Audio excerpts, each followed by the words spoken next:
Marilah kita berdoa. Terima kasih Bapa di sorga atas kebaikan Tuhan yang kami rasakan hingga pada pagi hari ini. Terima kasih Tuhan buat malam yang boleh kami lewati. Dan kami bangun di pagi hari untuk dapat merasakan kembali berkat-berkat yang dari Tuhan.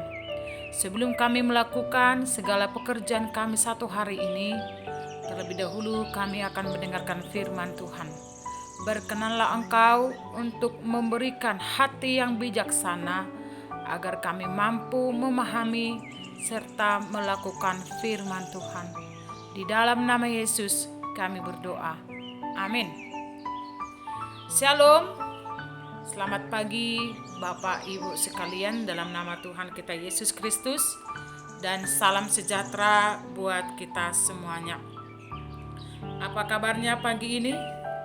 Semoga kita semua sehat selalu dan dalam lindungan Tuhan.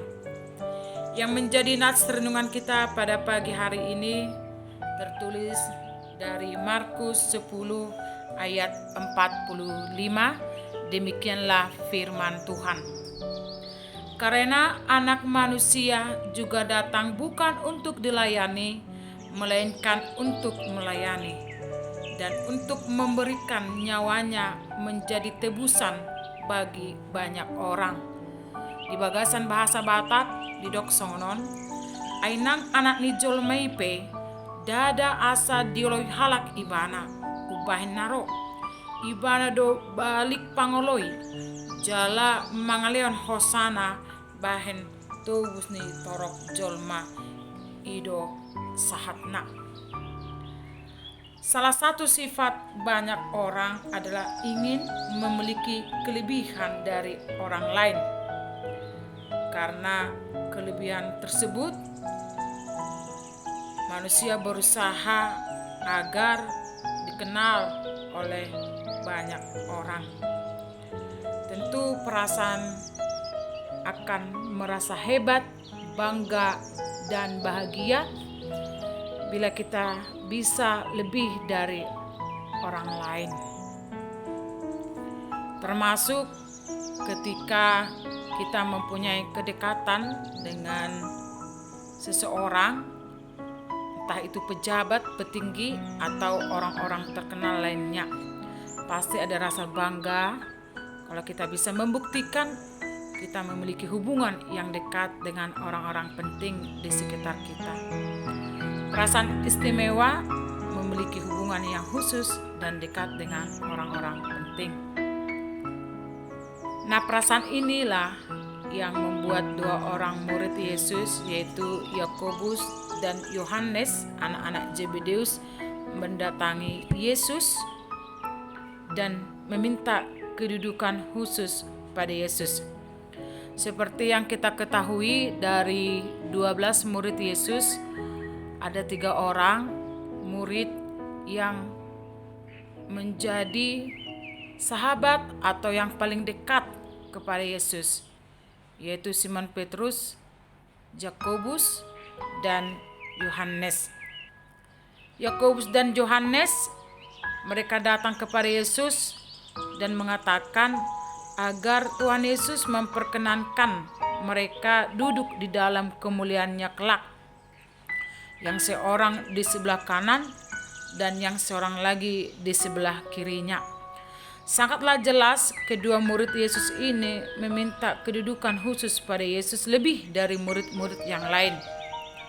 Lalu apa yang terjadi setelah murid-murid yang lain mengetahuinya? Mereka marah. Lalu Yesus pun mengajarkan pada murid-muridnya sesuatu yang baru, yang tidak biasa, yang bertentangan dengan pemahaman selama ini. Yesus mengatakan, barang siapa ingin menjadi besar di antara kamu, hendaklah ia menjadi pelayanmu, dan barang siapa ingin menjadi yang terkemuka di antara kamu, hendaklah ia menjadi hamba untuk semuanya. Itulah yang diberikan Yesus sebagai teladan bagi kita semua. Saudara yang terkasih, kisah ini sangat menekankan kepada kita bahwa Yesus datang bukan untuk dilayani, tetapi untuk melayani. Dan inilah yang menjadi jiwa ataupun inti pelayanan gereja dan orang-orang percaya secara umum yang kita imani sampai sekarang. Melayani bukan untuk dilayani. Ini mengajarkan kepada kita bahwa sebagai orang percaya, kita wajib untuk memberikan pelayanan terhadap sesama dengan tidak mengutamakan kepentingan pribadi, tapi lebih mendahulukan kepentingan sesama. Kita harus mampu berbuat tanpa melihat status, identitas, ataupun jati diri seseorang. Menghilangkan pandangan bahwa diri kita lebih tinggi dari yang lain. Karena kita sama-sama diciptakan Tuhan, hanya saja setiap orang diberi talenta yang berbeda. Dan dengan perbedaan talenta tersebut diharapkan kita mampu saling menolong. Segala yang kita miliki sepatutnya lah berguna bagi sesama. Dan sesungguhnya Tuhan memberi sesuatu yang lebih bagi setiap orang, sehingga setiap orang sesungguhnya mampu untuk melayani sesamanya. Yesus berkata, "Barang siapa terbesar di antara kamu, hendaklah ia menjadi pelayanmu. Dan barang siapa meninggikan diri, ia akan direndahkan. Dan barang siapa merendahkan diri, ia akan ditinggikan." Saya menjadi sadar, seharusnya saya bersyukur bahwa saya mendapatkan anugerah untuk melayani Tuhan. Bukan karena saya hebat, tapi hanya karena anugerah. Tuhan tidak butuh saya. Tanpa saya pun pekerjaan Tuhan akan tetap berjalan, akan tetap digenapi.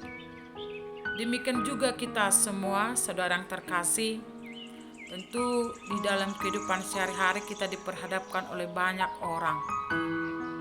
Kita mau diajarkan untuk memiliki sifat yang rendah hati, menganggap orang lain juga sama dengan kita, sehingga dengan perasaan yang rendah hati kita dimampukan juga menjadi pelayan bagi sesama kita.